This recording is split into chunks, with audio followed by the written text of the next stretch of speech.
kasalanan ko. Alam ko pong lubos-lubos na nahihirapan ka hanggang ngayon. At yung dating niloko ka ni ama, pinilit mong kinaya, pinilit mong binuhay. Kaming tatlong magkakapatid kahit hirap tayo sa buhay, ngunit nalampasan yun at lahat naging maayos. Lumaki kaming ganto, maraming salamat sa Diyos. Dahil hanggang ngayon ina, nandyan ka pa rin sa amin. May karamdaman ka na nga, kami pa ang aalalahan. Kaya yung inatake ka, tulala akong umiiyak. Lubos-lubos ang pag-alala ng isang katulad kong anak. Pero pinasa Diyos ko, alam ko makakaligtas ka. Kaya sa awa niya buhay ka at malakas ka. Nakakasama ka namin, nakakayakap ka namin. Kaya inay, salamat ko sa paghihirap mo sa amin. Mahal kong ina, salamat po sa lahat ng mga paghihirap mo. Mula ng bata, ikaw na ang bumabahay.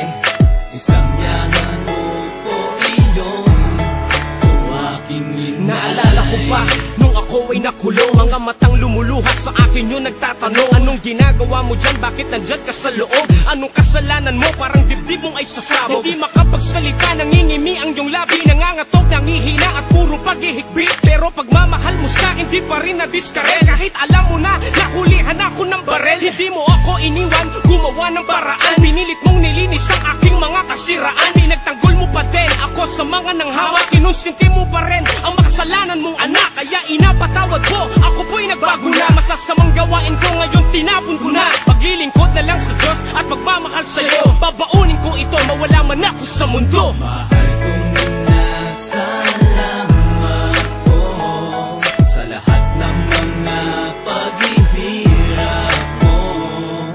Mula ng bata, ikaw na ang bumabahay. Isang yaman mo po iyon, o aking inay. Salamat po sa lahat ng mga paghihirap mo. Mula ng bata, ikaw na ang bumabahay.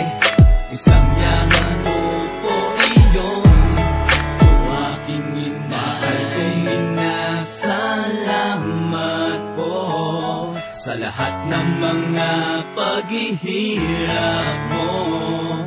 Mula ng bata, ikaw na ang bumabahay. Isang yaman mo po iyon, o aking inay.